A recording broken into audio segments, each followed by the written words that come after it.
It doesn't matter where you are today. You could be really, really low. If you carry on walking, eventually, someday, you're going to go up. But if you're here, don't think that you're going to stay there forever, too. Eventually, if you don't keep walking in the right direction, this can happen again. You can come down again, right? And what really, really is important to take from this is like, never be comfortable in the position you are. It doesn't matter if you are low, down, or up. Just make sure that if you carry on working or walking, sometimes things will change.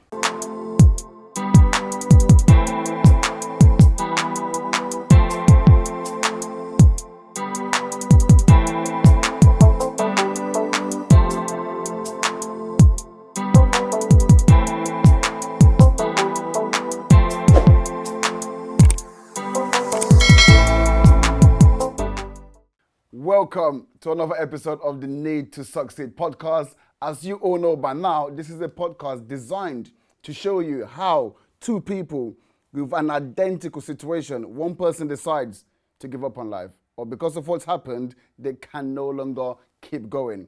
Another person decides, because of the exact same thing that happened, that they absolutely have to succeed. Now, what's the difference between these two mindsets? That is exactly what we look to unpack on the Need to Succeed podcast. And today I have got an absolutely incredible guest, one of my brothers. He is an entrepreneur and he's actually now teaching businesses and business owners how to perform at a peak level. So he's a high performance coach for business owners, showing them how to go from 0 to 6 and 7 figure businesses. Everyone, please join me in welcoming the main man himself, Mr. Adbel. How you doing, my brother? You good?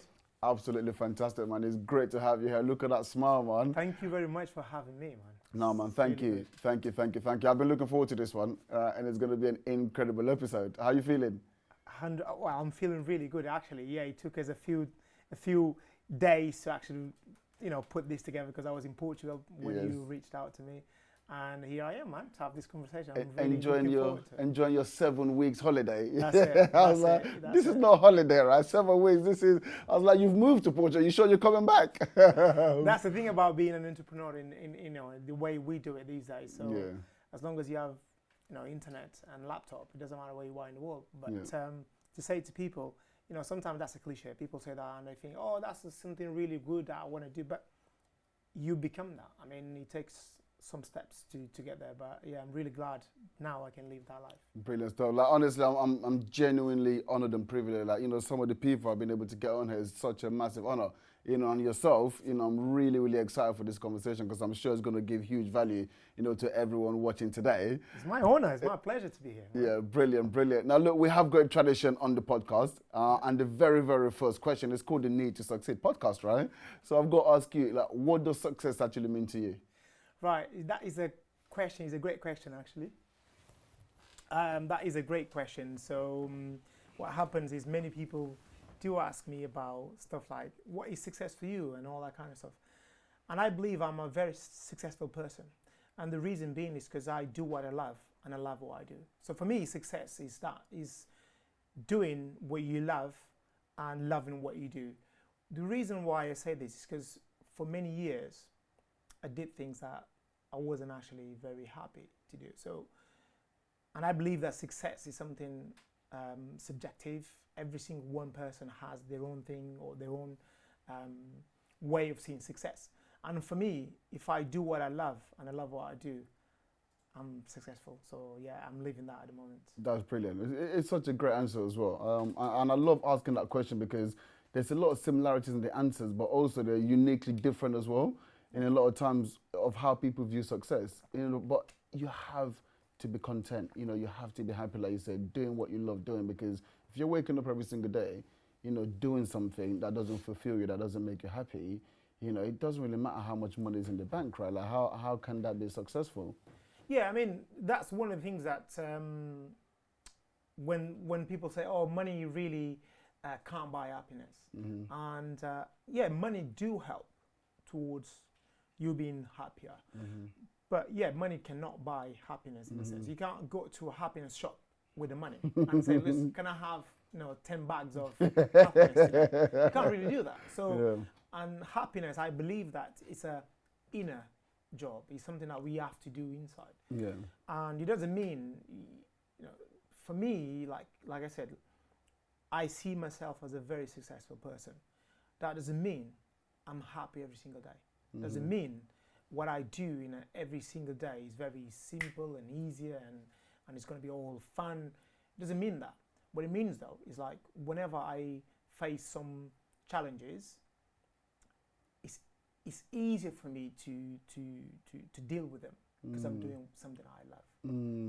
That's what it means. So yes, money does not buy happiness in that sense.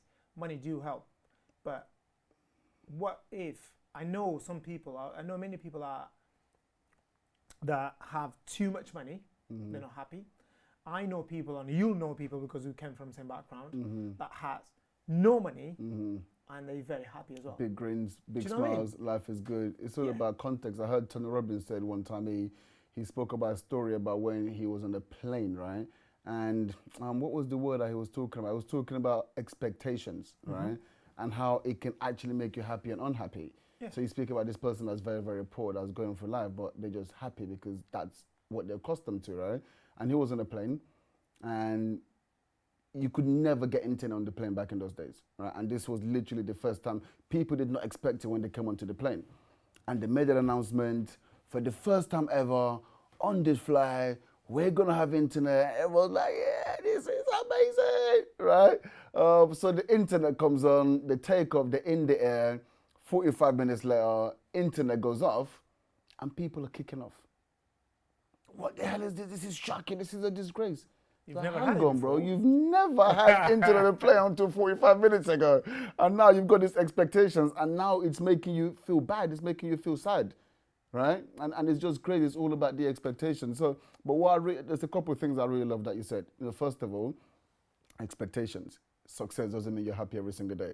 It doesn't mean you don't have challenges, but for you, because it means you're doing what you love and you love what you do, when those challenges do come, you're able to kind of persevere because you're doing something that you love, which I would imagine massively helps, right? Yeah, hugely. Massively helps. I guess we've all been through doing stuff that we don't really like, but that's how life is. Yeah. Sometimes you're going to have to do things that you don't really like, even today, Yeah. right? Even though I love what I do, look, I've got to do some stuff sometimes that I don't really like, but they have to be done. Yes. Somehow by somebody, and sometimes that person is me. Do you know what I mean? So it doesn't really matter. So what I say to people is though, whenever you're doing something that you don't like, just bear in mind that you're doing it, for then tomorrow you can do something that you like. So you're gonna go through some hard times to benefit of something, because life is a cycle, right? And I grew up hearing my mum saying this. It doesn't matter where you are today. You could be really, really low. If you carry on walking, eventually, someday, you're going to go up. But if you're here, don't think that you're going to stay there forever, too. Eventually, if you don't keep walking in the right direction, this can happen again. You can come down again, right? And what really, really is important to take from this is like, never be comfortable in the position you are. It doesn't matter if you are low, down, or up. Just make sure that if you carry on working or walking, sometimes things will change. I think Anthony Joshua said, never let the success get to your head and don't let failure get to your heart. 100%. That phrase there is brilliant. Yeah. I think that kind of captures that really well. But yeah, so let's go back, because you spoke about, that wasn't always the case. You weren't always doing something that you loved and loved what you were doing. Yeah. So let's just get some context to that. Let's just, just get a little bit more about yourself. Tell me a bit about yourself, where you started from, your background, all of that stuff. Yeah, sure. As you can, I was born in Guinea Bissau in West Coast Africa, and I lived there till I was 11. So I grew up in a mid-class family, you can say. So my mom was a teacher, my dad was an officer in the army, and then when I was 11, I got this opportunity to move to Portugal to study in a military boarding school, because obviously my dad being an officer in the army, there was this link between Guinea Bissau and Portugal, being Portugal an ex or colonier, or Guinea Bissau was an ex Portuguese colony. Yeah. Okay. And then obviously there was this link between the two countries. And at that point, there was this space on this military boarding school that was given for all the high-ranked officers in the army in all the African countries that used to be Portuguese colonies, or Guinea-Bissau, Angola, Mozambique, São Tomé, and Cape Verde. So yeah, we applied for that, or my dad applied for it, and then I went through some tests to actually get the thing. So anyway, I passed. So at 11 years old, that was my very first big change in my life. Massive change. First time on a plane? First time on a plane. First time leaving my country and my family behind. So the whole family stayed behind. So you just went by yourself, family stayed? Just me and God, wow. like I usually say. So yeah, I moved to Portugal when I was 11 to attend to this military boarding school. Very high-ranked, very posh and private thing, which, to give you a context, so for the first year when I went, they used to have like 50 spaces for the kids to apply for, and you'll have like 300 kids applying for that 50 thing. So yeah, so when I arrived to Portugal, then I had to go through some tests again. Portuguese, maths, like psychology, I had to do something, physical tests, medical tests. So you had to do all these tests, and until you pass in all of them, so then you can go through it. So I did all that. So growing up in that military boarding school was a massive change in my reality, in everything. So new country, new culture, being a minority in that place, being black, obviously in the 90s, that was a big challenge. But all of these challenges, they made me the man I am today, because in that boarding school, that's where I had all my education, all the way from what you guys call here year 5 until the university. So I started there when I was 11, and I left when I was 22 or 23. Oh wow! So it had all the way up to university all the way. In this. Yeah. Was it a private military school? Yeah. Yeah. Wow. Yeah, okay. yeah. I had all the levels. Wow. So I did all of them in there, and then through my journey there, I went. So there were ranks as well. So I went to the highest. I got to the top of the ranks. I went through some phases in my life, and I ended up making story or history for that place, becoming the first black person to got to where I was, and to become the first black person to receive one specific prize they used to give. What was that? So that prize was given for everyone that at the end of the university you were the top student. Okay.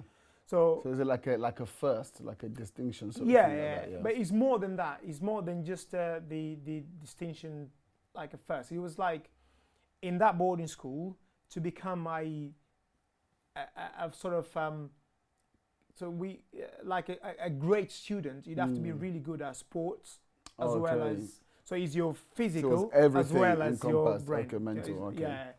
So that's what I did then, and I became the best student to the whole uni when I finished.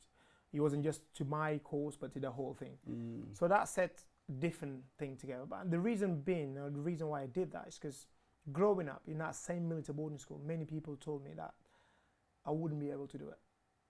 Do you know what I mean? Because the success rate for people that used to come from Africa was really low. So most of them ended up leaving the boarding school. So because I went all the way to the end of it, and people told me many times, you're not going to be able to do it because look at the other guys. They've been here, they've not done it. You're not going to do it. You can't do it. You know. And sometimes they don't tell you it straight, but you see all that's going on. You can see it, you can can just smell see it, and you can feel it. Yeah. Exactly that. You know, somebody is not actually.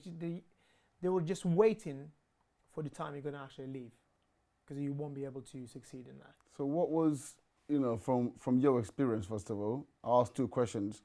What was your personal experience, and what was the experience of others that meant, they weren't excelling or they had to leave because they had to go through all of these extensive tests to get in, so they were capable, right? Yeah. So what was the experience that was making them leave, and what was your personal experience? So number one, I think context is everything.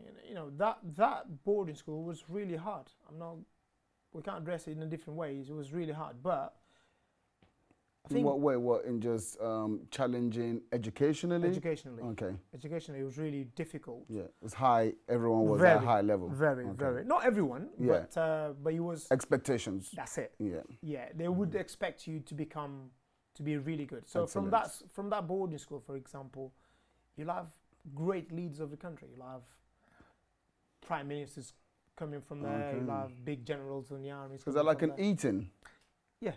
Okay. So there was okay. just 2 or 3 boarding schools like that in the whole country, Okay. and that was part of one of them. Okay. And yeah, expectation was really high. And those people, sometimes I had friends. I loved being part of that thing, but I had people that didn't. I had people that didn't like being there. They were there because their parents said, you have to. This is go where you through have it. to go. But sometimes, you don't like it. You don't adapt. You don't quite believe that you belong to that sort of system, and you end up leaving. And we end up not performing as well as other people. Mm-hmm. And I guess that was the reason behind. Now, for me, I had a conscious of something at very young age, and what I used to think of many times to actually keep me going was that I had to honor other kids from Africa that didn't have the opportunity I had.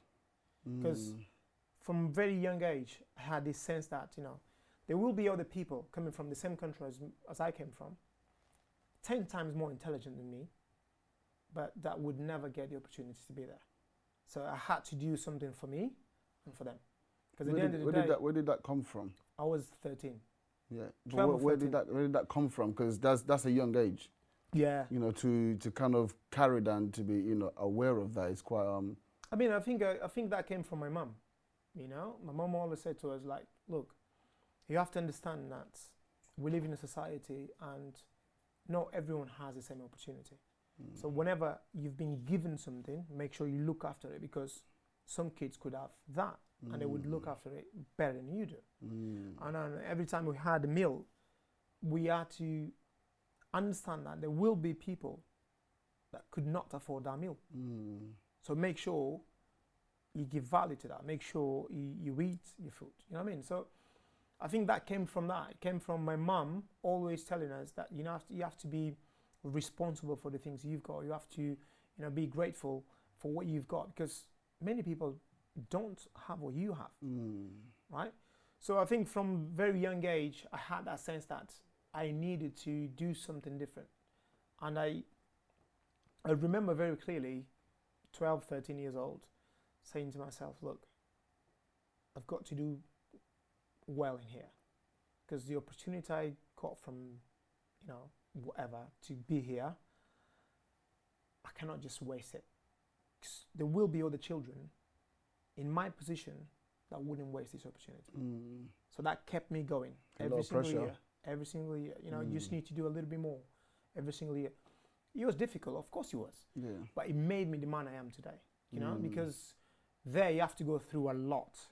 You have to go through a lot of challenges that you'll see and face in daily life when you grow up. Because that was a bubble, living in there was a really bubble. It wasn't.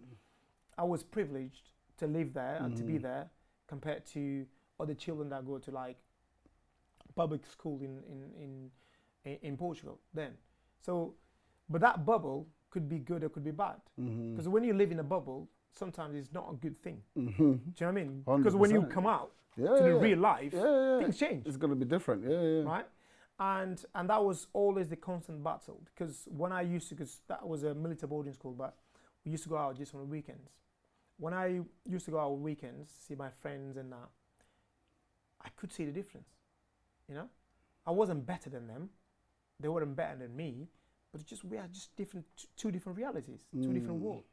When you say friends then, so were all your friends not from the boarding school? Not just from the boarding school. So I had friends out of boarding school as well, because I was living with one of my uncles when I moved to the country. So I've never met him before. Okay. Again, one of those things, you know. Picked you up at the airport. Yeah, that's it. Exactly that. So yeah, and then they had kids as well. So when I used to go on the weekends, so I made some friends in there around the place. And I used to see the difference. So, but I had so many temptations. So I grew up in a place where I could be a bad boy if I wanted to, because my friends were smoking and drinking at a very young age, 15, 16, 17. But luckily enough, I've never ever tried a single drugs for that reason, because I always had in my mind, like, never forget where you came from. And that was something like, it stuck to me for a very long time. Where I came from, who is my dad, who is my mom, and how they would react if I went through that route, Why was that important to you?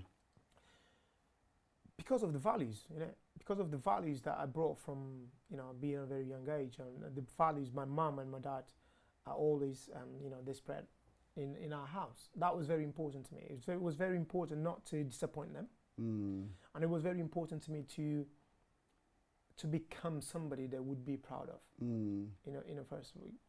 So that kept me going, kept me going for years and years and years, and put my head down and study and do my stuff. Interesting. So because for me, that prompts two things. Now, discipline, value, respect for your parents. I mean, these are things that, from my background, this is just normal. A given, right? It's normal.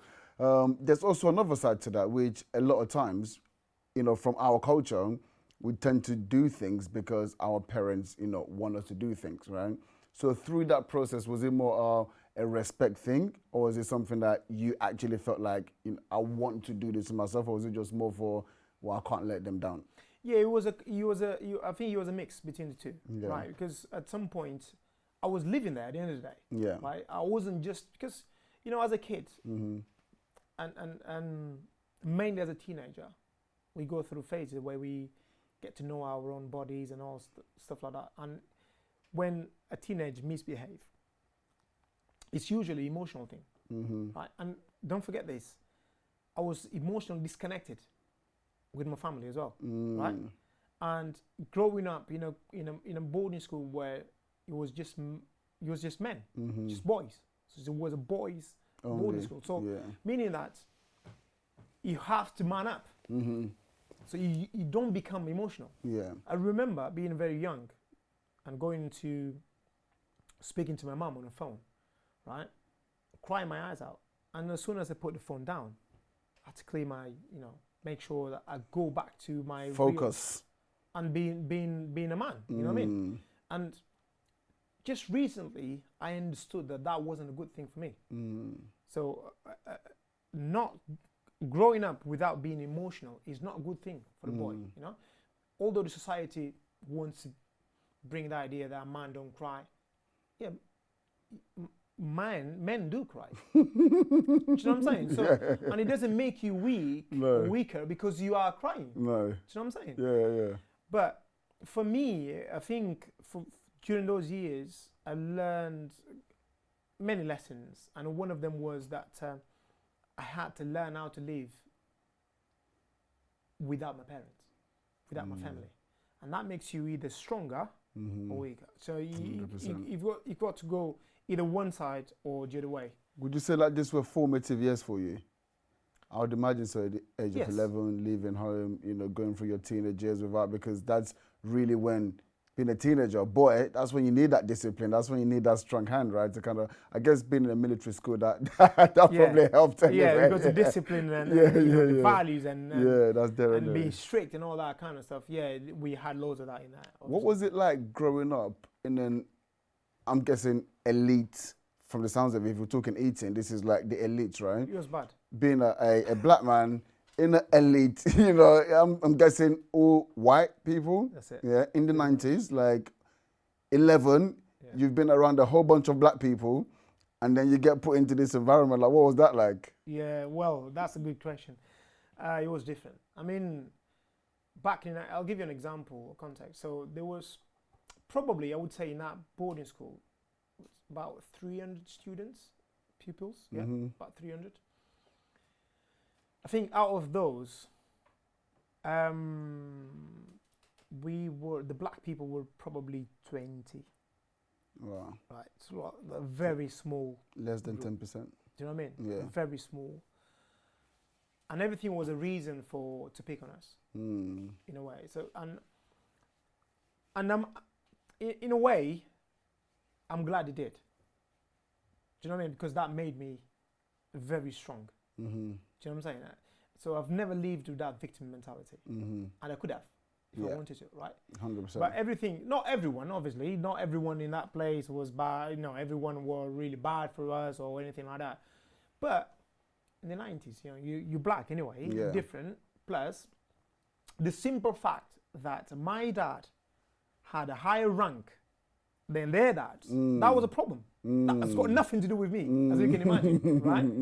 But that simple thing was a problem. Of course, the problem, yeah. Because my dad at that point was nearly a general. He wasn't a general then, but towards the end of it, he was a general. But that was a big thing for them. So how come your dad is this and my dad isn't? Like, ask your dad, what have I got to do with that? Do you know what I mean? So every little thing was a reason because obviously the racism was clear, man. We can't pretend it wasn't.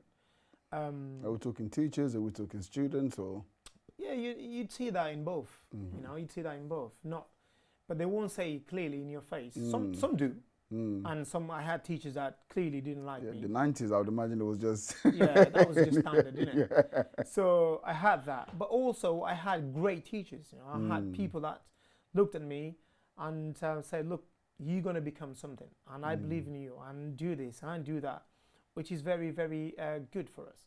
Because being a boy that age, like 13, 14, 15, 16, it's a challenge, man. It's a challenge because many people don't understand this, but it'd be easier for me to be stupid, to do silly stuff. Because my parents weren't around anyway. It'd be easier. So like I said, I had friends that went through that, living with parents that did that.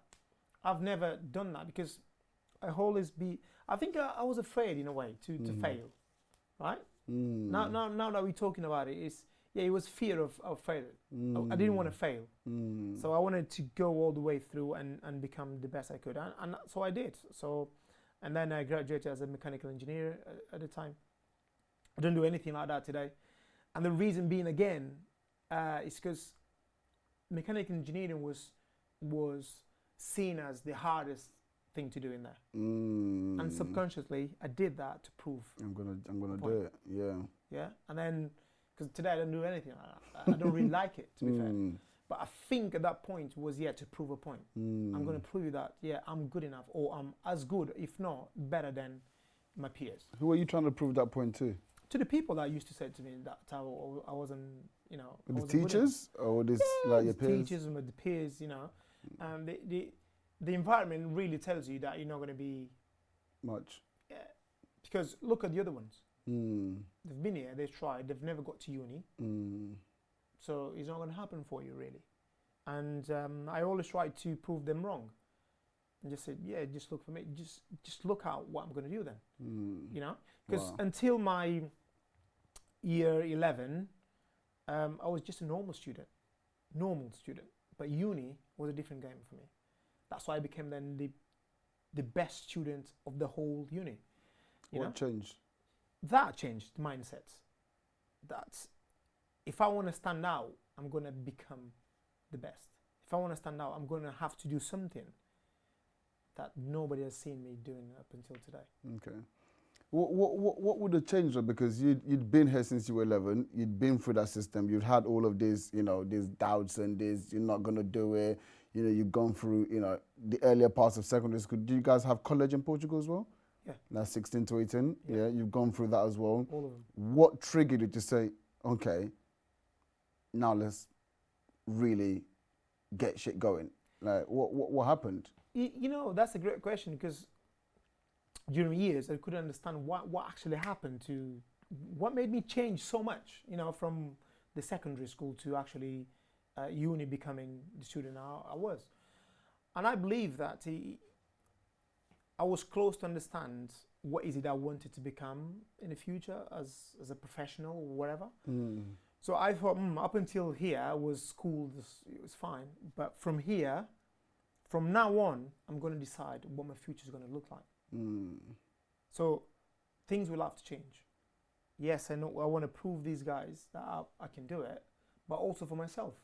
I'm going to have to be more focused on what I do, and I have to put all in these, in whatever I was doing. So I think that changed a little bit for me, for the better, because then from that point on, things changed drastically for the better, and then I went on and became I reached to the highest rank in that boarding school as well. Yeah. And I was leading about 200 people under my command, and that was the first time that had happened for the black person as well. Wow. So that was a big achievement. Following your dad's footsteps. Yeah, that's it. That's it. Amazing. What an incredible journey. So like you'd really, how do you remember how you felt? Because, you know, it sounds like you were quite mentally intense throughout the whole period, because you had all of this, I can't let my people down. You know, I've got this opportunity, I've got to make the most of it. All these people doubt on me, I'm going to show them, you know, and you finally got there. You did it. You were a leader of men, you know, you graduated at a very, very top level. Do you remember how you felt? I felt great. Yeah? Yeah, because look at this. Your ego as a human being starts growing as more successful you become.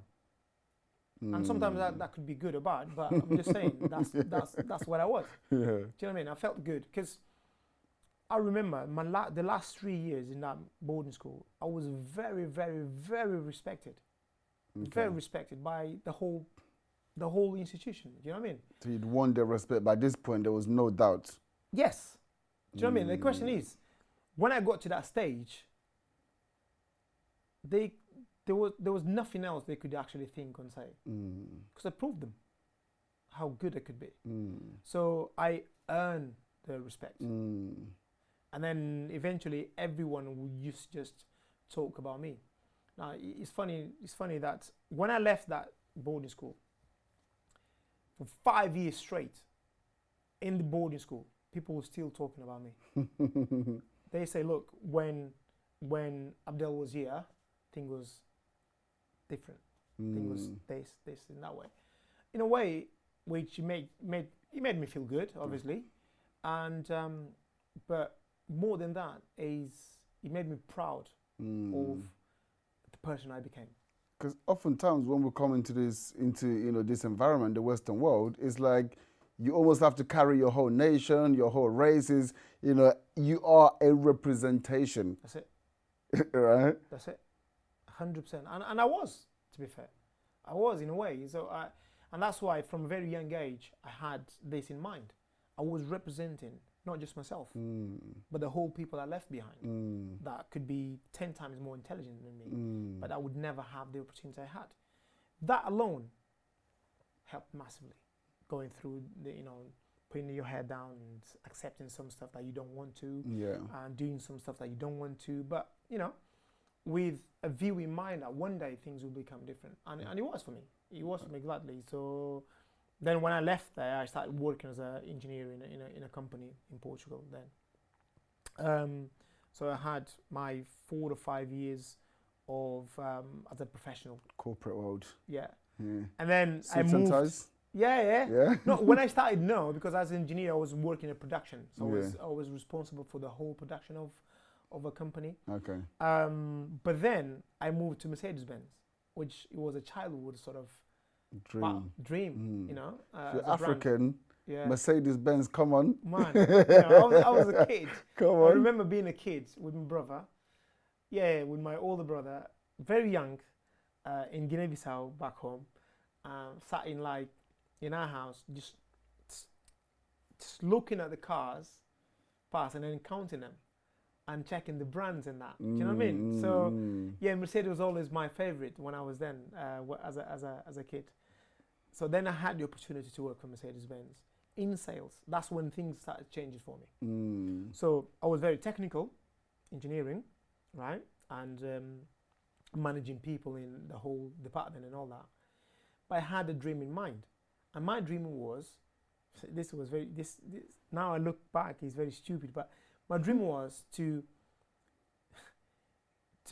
work in a big company, big corporation, right, and to reach to the high level, to the top level of any organization. But that doesn't mean anything, right? Why do you But that say was my dream. Why though. do you say that's stupid now? Yeah, because it's not specific. You just say, oh, I want to become like a CEO of a company. Yeah, but why?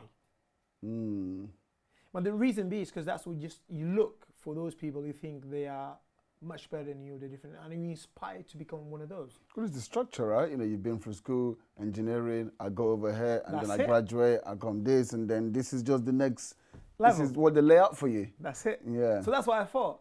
I thought, I want to reach to a director or a CEO of a big company. And when the opportunity came to work for Mercedes, I just picked it. Didn't even think. So, but there was I as a leader of a production. I was leading a team and doing stuff. I got invited to become a salesperson, right? Selling cars. I've never sold before in a professional sort of way. But I grabbed the opportunity. I thought, I'm at Mercedes-Benz, and then within that, I'll do my thing. There's gonna be, this is the path. Yeah. This is the path, yeah. But the thing is, things didn't go well. After 2 years, I got sacked. And being sacked at Mercedes was a life change for me. That's when everything changes. Because up until then, if you look back my story, in a way it was very challenging, difficult, but I was always very successful. Excelling. Every single time. I was just excelling in every single step, right? Up until then. And then I got the reality check. What happened? The reason why I got sacked is because I wasn't performing. My sales were really poor. I didn't know how to sell. I've never sold before, which is not an excuse for, but predominantly, I've never invested time to learn how to sell. Do you know what I mean? So, and the way I used to face work was like, I go 9, get in 9, 5 o'clock, 6, and go home. Just don't care. And obviously, your attitude in life will determine your altitude in life. And my attitude was a negative one, right? And obviously I got sacked. Can you just explain that? What do you mean by altitude? Yeah. I mean, by altitude, in a way that you excel to a certain level, depending on your attitude you get from the steps you have to go through, innit? 100%. So your attitude will determine your altitude. 100% in life. So whatever you do today, that's why, before we start shooting, I was saying to you that I'm super proud of what you're doing. Yeah. And I'm just saying, just keep the consistency. Thank you. You might not see the results now, again, the altitude thing, but your attitude is there in every single step. Eventually, it's a matter of time. Bro, it's a law of universe. There's no way you cannot succeed if you carry on doing it. It's impossible, right? But the reality is, for me, at that point, I wasn't doing what I meant to do. I wasn't performing on sales. I remember clearly taking a mic, because by the time I should be selling, I was chilling. So being sacked was a result of the wrong attitude, not the other way around. But what happened then is worse. Now I've got this conscience, I know this. But when that happened, it was a reality check. Like I said to you, things really went down for me.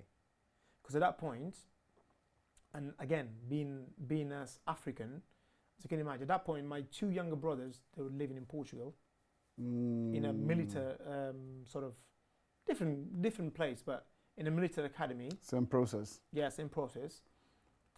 But I was looking after them, so they lived with me in my house, right? So it wasn't just myself then. It was me and my 2 younger brothers. So when I got sacked, perspective changed. Do you know what I mean? So the reason why I got sacked is the reason I just told you. But you go through some mental phases where you don't accept.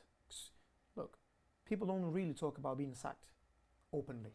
No. Do you know what I mean? Being sacked is a difficult thing. But we make it a taboo.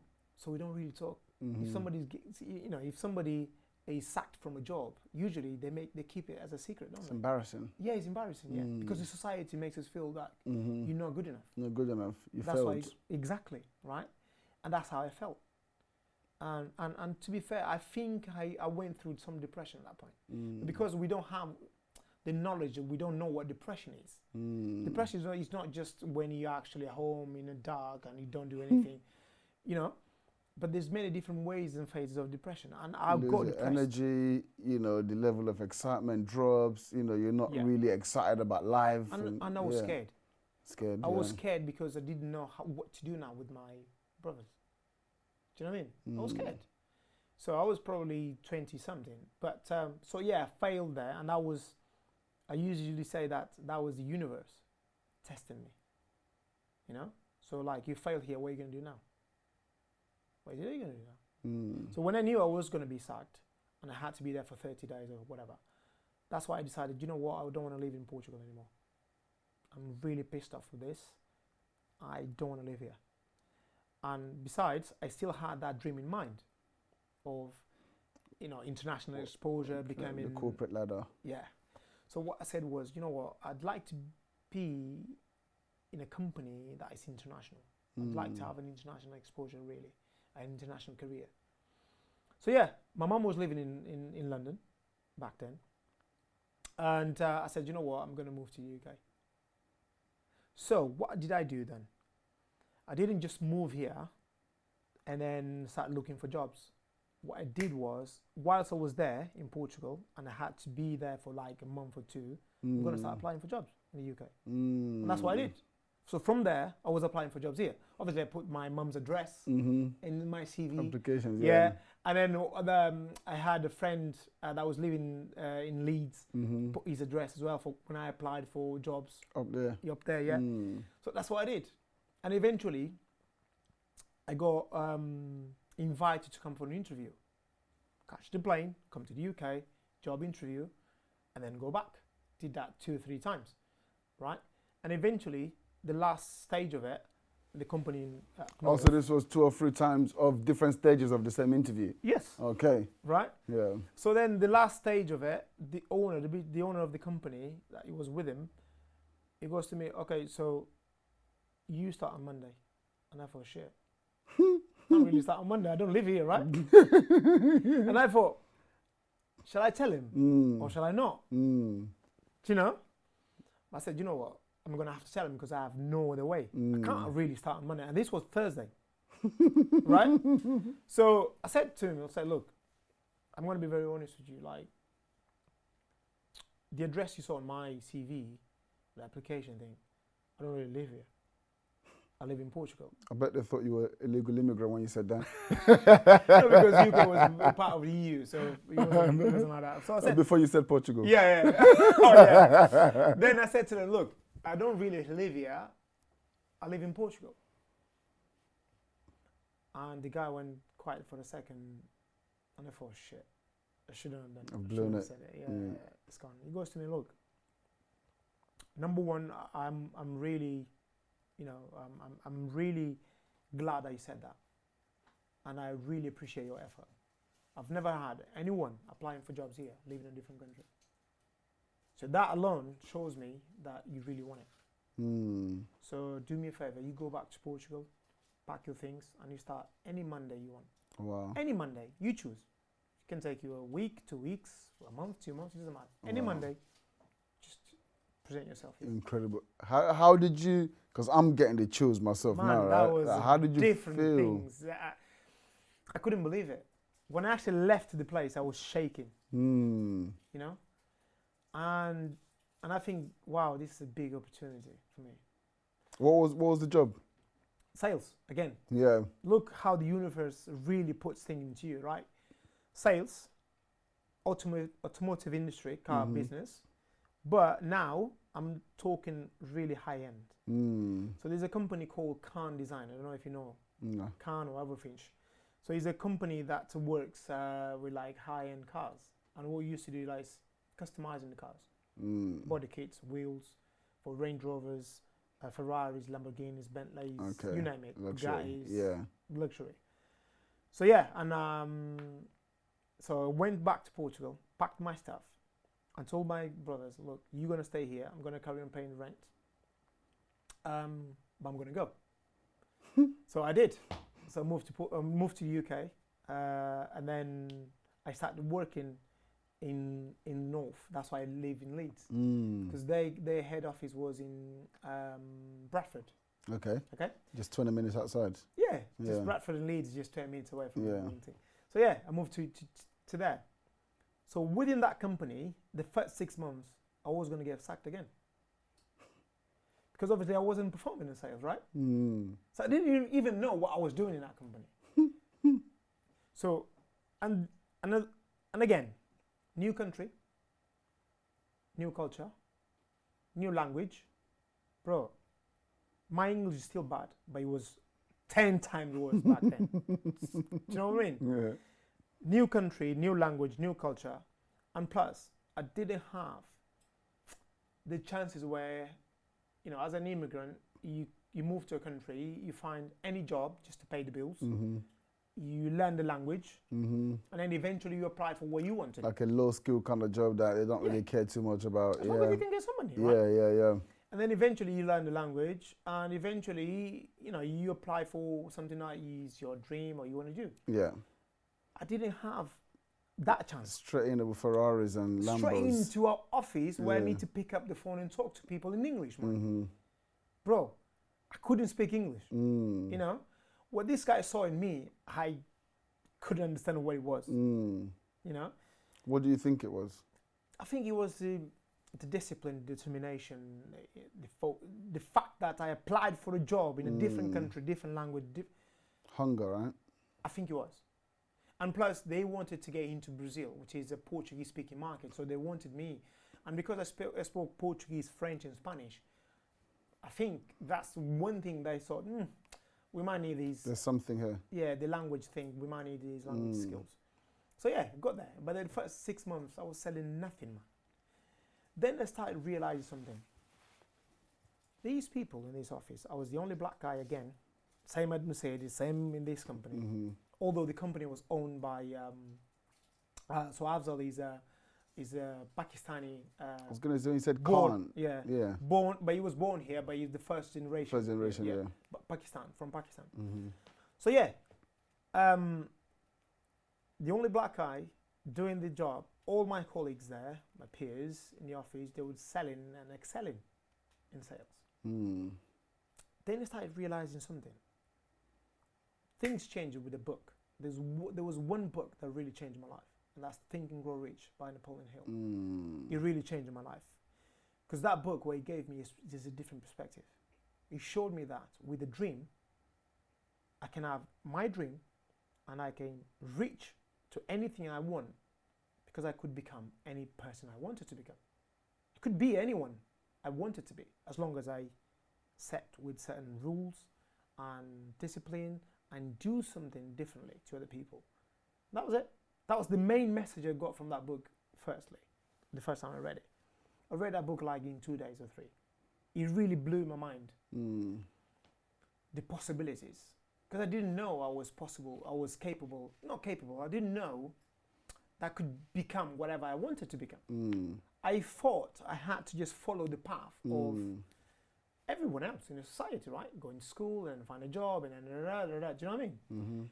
That book gave me a different perspective. And then when I went back to work the very next day, I started looking around and see how these people see the job like. And I realized they saw the job the same way I saw the job in Portugal. That's why I got sacked. So the place you go from 9 to 5 and then you go home and you sit and you chill. And that's when things changed with me. So I said, I've got to do something different. And the difference was, I started waking up 2 hours before my normal hours, okay, 2 hours earlier, just to study sales. And then, you know, with no sort of guarantees that you're going to be good at sales or anything. But I knew something would be different for the better. Not because I was a genius, but because I was doing something that most people weren't doing, or none of them were doing, which is applying and learning and 2 hours before, and then I'd get to the job, and then I'd apply something, I'd try, and I would make some mistakes, I'd learn from them, go back every single day. After a year and a half of being in that job, I became the top salesman. Wow. So that's 18 months of putting in the work with no sort of guarantees you're going to excel in something. So I became the top salesman, 18 months later. Not because I was a genius, because I was doing something different. Follow the process. Success leaves That's it. clues. I was learning about sales. I was attending to like sales conferences and seminars and stuff like that. I was investing in myself, learning how to sell. And that was it. And I became the top salesperson in that place pretty much until I left the company. Wow. Right? And the reason why I left the company was that's because then I started understanding the business a little bit more. And what really shifted my mindset was asking this question to myself. If this business was mine, what would I do different? That was the whole thing for me. Because the company was really strong financially, but we lacked structure, processes, systems. There was sort of leaks, I would say, in businesses, in that business in particular. So I thought, if this business was mine, what would I do different? That's it. Again, I started thinking about different stuff. And I used to come to the owner and talk to him about it. Say, look, I think we should do this, or should do that, should do this, should do that. So because I at that point, I earned myself position in that business. He'd listen to me. Because obviously I was selling a lot, right? And then he started listening to me. And then I managed to put them in markets that they've never been before. In South America, for instance. Right, because I spoke the language, in countries in Africa because I spoke the language, right? So he started listening to me, in a way, but he didn't want to grow as much, and I thought, oh, fair enough, that's his thing, it's his business, Not every business are meant to become huge multinational companies, He's good how the business is, so it's fine. But what I thought was, if this business has this problem or opportunity, there will be more businesses out there with the same problem or opportunity for me. And that's when I became a self-employed consultant. Wow. Okay. Yeah. So, first risk that I saw is having understood that you're not a good salesman at Mercedes, being sacked. You decided to go into another sales role. Yeah. And now you've gone out there, you're just about to get sacked again. Yeah. Really cementing the fact that you're a really bad salesman. Yeah. Right? Yeah. You then decide to go out there, learn, educate yourself, become really proficient at this skill. And now you're like, actually, you know what? I'm just going to chuck all of that away and I'm going to go out with no safety blanket, with no basic, and just going to like, what possesses someone to make those sort of decisions? Right. Here's the thing. I've always wanted, at some point in my life, I knew I wanted to have my own thing. I knew I wanted to have my own business. I knew I wanted to, but I didn't know how. And I didn't know in what specifically. In fact, in 2014 or 15, I think it was 15, I started a business and didn't go well. Just while you were at the car place, okay. Yes. So after you read Think and Grow Rich, your whole mindset of going up the corporate ladder, that just died. Exactly. Yeah. After reading that book, I thought, I could make a change in the world by having my own thing, doing the things my way. I started a couple of businesses that didn't go well, and kept going. So I was working there, and then eventually, when this happened, because I was selling, I was making money. I was making more money than I have never made in my life back then, and it wasn't huge. And I remember, really, now I laugh at this, but it's life. When I moved to the UK, when I got this job, do you know how much was my salary? Go on. 15 grand a year. Wow. That was my salary, yeah? Wow. £15,000 a year. And I used to think that was a lot of money. Do you know what I mean? Because after, I'd get about 1,100 quid a month or 1,200 quid a month or something. That was amazing for me, you know. And so yeah, but then I started earning commissions on top of the sales. So that was on basic, and then making sales, and then started making some money.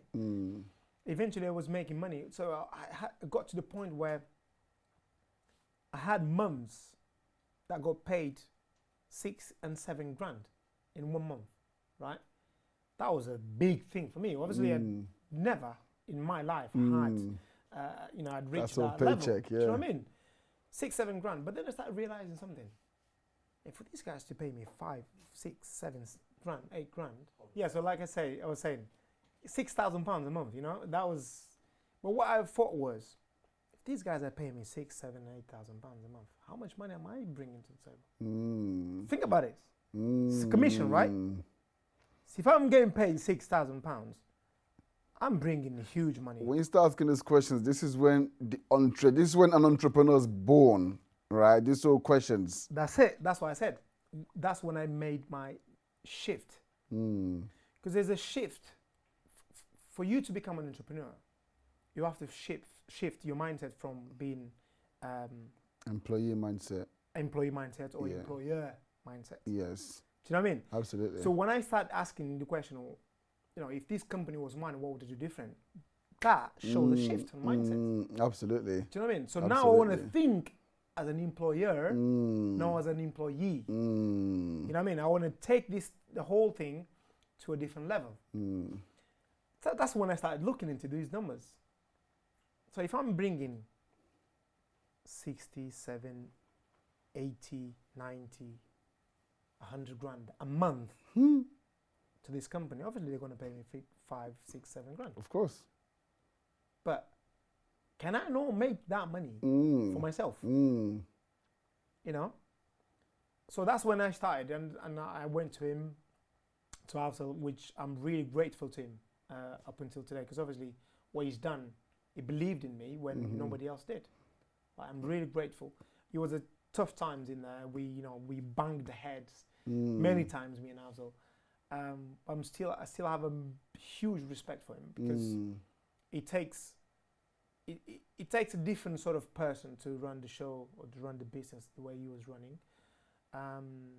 In a white man's world, again, being a Pakistani is not an easy thing, and he took his business to a different level, and is known, pretty much not just in the UK but worldwide, because his company or his brand really went high. But yeah, at that point, I was saying, I could do something different.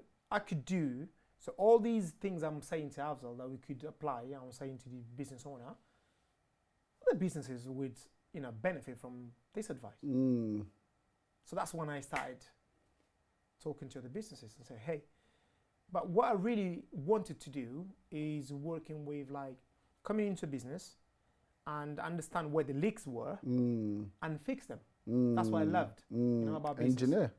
Do you know what I mean? Yeah. So I loved that, seeing the whole business, the whole thing, seeing the processes and the systems, and then say, look, if you do this, if you do that, because I was becoming very good at sales and marketing, because I was studying sales and marketing a lot, and I could see the whole picture. That's what I wanted to do. However, I've never delivered in those areas as management change and stuff like this. And I thought, so what is it I could go to the businesses, which I have experience on, they could listen to me. That was sales, because my numbers, spoke for itself. Exactly. Yeah. So if I go to a business and speak to the sales director, sales manager, the business owner, and train their staff, their business, their salespeople, then that would give me the opportunity. If I do a good job there, they would listen to me when it comes to fixing the leaks in the other areas as well. So that's what I did. I started as a sales trainer. I used to go and train people in sales, how to sell. Although many business owners would think, oh, we've got a problem here, we're not selling. Most of the problems, they weren't to do with sales. They were to do with people. They didn't know how to actually deal with people, make them motivated enough to do their jobs well. And I understood that straight away. It was nothing to do with the sales itself sometimes. It was the environment. was the environment, was the systems, was the processes. So because I understood that, that gave me the power to then tap into those things. And funnily enough, I go back to the other company I was working in now as an external consultant. And my colleagues there used to see me. You know, you were just here a few months Is this back. the Afsal's company? Yeah. Yeah. Now I was just working there as an external consultant. So it's not like I was an employee anymore. Yeah.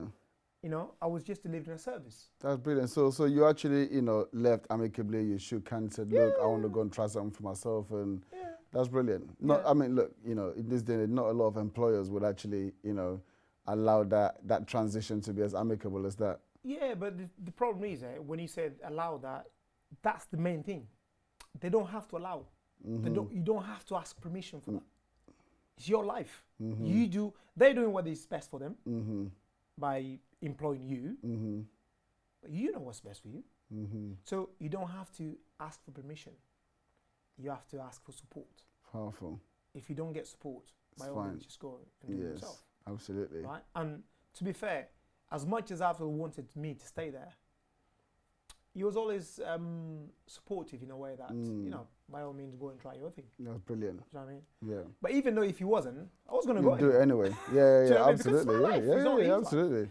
And I can't blame him. I just want to give credit to him because Oh, I know a lot 100%. of employers wouldn't do that, right? But you know, like you said, he didn't have to. You'd have done it anyway, but he did, right? Where a lot of us wouldn't do that. So I just wanted to give credit to him because I want employers 100%. to start thinking differently, like, you know, support people, and actually you might get to benefit from whatever successes they get to achieve when they move on. Well, here I am now in this podcast promoting Adbel's business. Absolutely. Do you know what I mean? Absolutely. I didn't have to do it. Absolutely. Now, if I left in a different way, Exactly. I wouldn't have, would I? Exactly. So yeah, it's a win-win for all of us. So yeah, then I started doing that, but I was scared because obviously shifting from an employee to an employer is easier said than done. You know, it's very challenging because you doubt yourself. Because when you are very good in certain environment, you become very confident, obviously, of that. But that's within that place. When you step out of that, the game changes a little bit, and you start doubting your own capabilities. If you're good enough or not. Are they actually listening to me? Is this going to happen, really? So anyway, I tried a few things, and then I was working with some people, teaching them how to sell, teaching them now how to start their own businesses. Because I've done it. I've made mistakes. You have to have a website. You have to have a business card. You have to have a logo and brand. I spend money and time on all those crap stuff that would never bring me clients anyway. Yeah. I call them, you know, the low-hanging fruit, and, you know, people get a lot of comfort from that instead of focusing on what I call the income-generating activities, all right? Yeah, but because we didn't know any different. And plus, the society sells you that that's the way to start a business. And if you don't know any better, any different, you're going to follow that path. Yeah. And that's what I did. So I made the mistakes. It cost them, the mistakes cost me money and time. I usually say to people, look, don't you worry about how much money you've lost here and there. Be worried about how much time you lose. You can always make more money. You can never get more time. 110%. So time is actually the biggest asset that we've got. If you understand how to apply and how to play it and juggle it. Because doesn't matter how much money you've got, you can't buy time. You cannot go to a time shop, say, look, I'd like to have 28 hours today. Can't do it. So it's the way you're actually going to juggle and manage your time that's going to make the difference. So for me, it was that, starting a business. And then I was helping people to start a consulting business. But I realized something. People were just coming to me every time again with the same issues. So the issues, they think the issue is they can't get clients, they've got problems with marketing, they've got problems with their sales. And one thing I realized that, no. People have personal problem reflecting in their businesses. They don't have business problems. They have personal problems reflecting in their businesses. So that's when I said, you know what, I need to help these people, first of all, to change their mindset, change the way they see things, change the work themselves, so then they can work the business. So that's why I became a mindset coach. Wow. Yeah, I became a mindset coach because of that. Because I believed that we all have greatness within us. I think the Les mind, Brown says. yeah, Les Brown says that, but but also the mind, first of all, is the biggest muscle. But if you don't get the mind right, it doesn't matter about strategies and systems, like, because you have to apply those strategies and systems, and if you're not right, then nothing's going to work. But think about this: we go through years and years of school. Nobody teaches us this that you just said. Yeah. You don't have a single teacher telling you about your mindset. You don't have a single teacher or parent explaining to us that, your biggest asset is actually time and your brain. We don't know this from early ages. So that's why we grow up in a society, because we follow the followers. Think about this. I call this I call them a train, like a society train, where people, it's an analogy, where people mistake movement with progress. What do I mean by that? When you're in a train and you can change from one seat to another seat, you can change from one wagon to another one. You actually believe that you are free. You actually believe that you're moving around, but you're not progressing because you are still in the same train. And the reality is, the train actually, the person driving the train is selling us on a promise that the train is going to get somewhere nice and beautiful and amazing.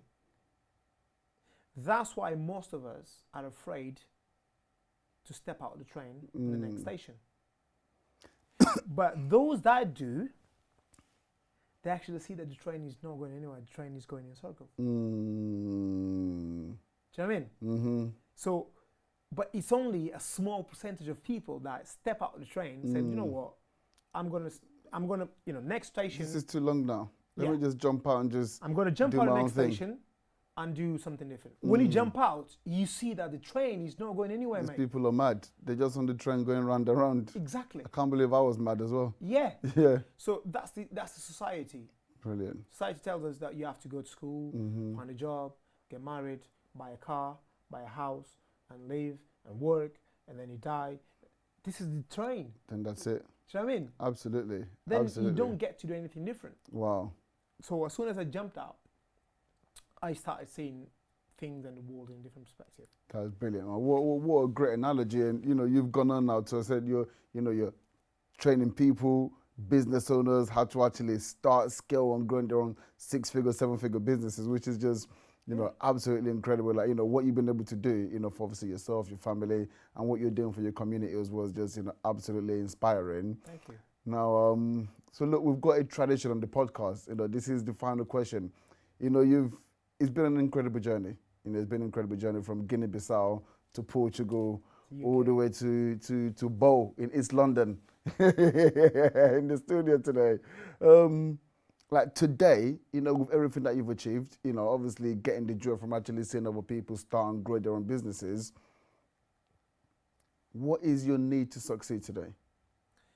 It's actually other people.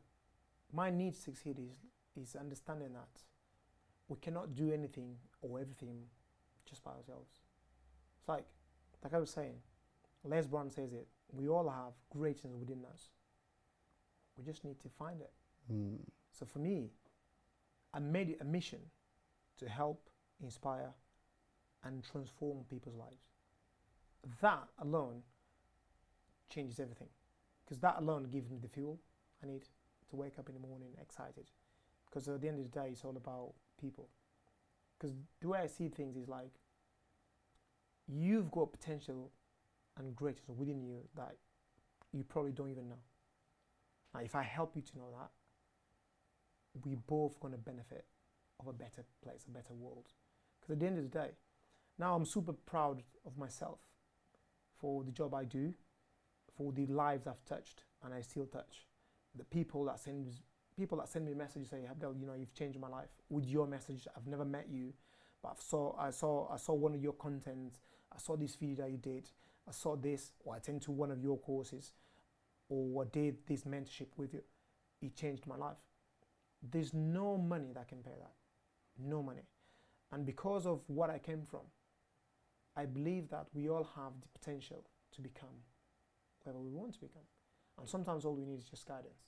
Just somebody grabbing our hands. It's like when you were a kid, just a different analogy, that you're playing football and somebody kicks the ball and the ball goes the other side to the road. There's a road and the ball goes, as a kid, you're afraid to cross the road, right? Mm-hmm. Because there's too many cars coming in. You can't even see how wide is the road. And what is it that you need in that stage? Just somebody to grab your hand, help you cross the road. Because the other side of the road, you can run by yourself. You don't need help there. And that's what I do to other people in businesses. It's just helping them cross the road. And the road is going to appear in our lives every single time, whenever stage we are. I get people that help me cross my own roads.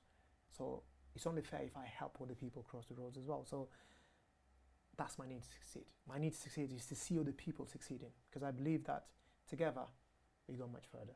Wow. Yeah. Adbel T Camara. That's it. Thank you very much, my brother. Thank you, bro. Thank you for having me today. Man. It was really good. It's been absolutely This incredible, conversation. man. No, here's the thing though. The funny thing is, I don't get to talk too much about these things. You know, when I get to like podcasts and that, people always ask me about money, about business, about what I do in life. But I think, you know, understanding where we came from and where we want to go. You know, it's 2 points. There's 2 points in that really, really crucial in life to succeed. And one of the things I usually use a lot is a GPS analogy. I don't know if you've ever heard of it. I have. One of my mentors uses it quite well, but I want to hear how you place it. Yeah. So the GPS analogy I usually teach people is like, we live in a society where, you know, for me to go, let's say, if you say now, Ibrahim, let's meet up in, I don't know, in London, okay? That's not enough. I mean, you could be in London for 10 years, you're not going to see me, right? Because London is big. Even if I say to you, look, let's meet up at, I don't know, Stratford. Yeah. Yeah. Again, it's vague, right? Yeah. It becomes vague. Even if I tell you a street, let's meet up at X Bond Street. There's just plenty of buildings there where I am in that. So what I usually say to people, you have to decide where is it that you want to go. And it cannot be vague, it's got to be specific. So for me and you to meet up in London, you've got to know whereabouts specific I am. So I have to give you the address, like you gave me the address to get here, right? And once I have the address, what do? I put it in a sat-nav, GPS system, right? What is it that the sat-nav really calculates for you once you've got the address? Gives you the route, gives you the how long it's going to take, it gives you the route. The map, directions. Yeah. That's it.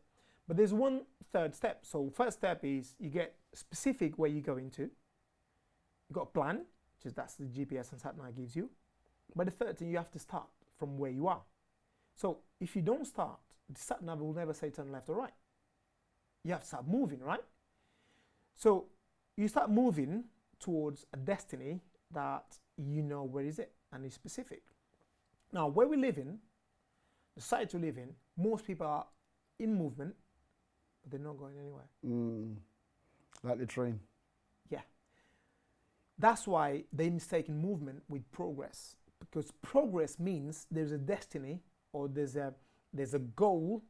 So that's why if I've got an address to come here, I know I'm progressing because I'm walking or I'm driving 1 mile, I'm 10 miles away, I'm 5 miles away. So that's progress. When I'm moving without direction, a goal, and destination, then you're just moving. That's why I ask people, why do you work? And people don't know. You usually get 2 types of answers. I work because I need to pay my bills, or I work because everyone else works. See, work is not actually a destination. It's a plan to get to where you want to go. But if you haven't decided where you want to go, then you are in trouble. And this is what I help people to do in life, is to decide where is it they want to go, build a plan together, and help them start. Amazing. That's all. Abdel, thank you very Yeah? much, brother. Thank you. Yeah, Man. man. Thank you. Amazing. Well done, well done. There we go.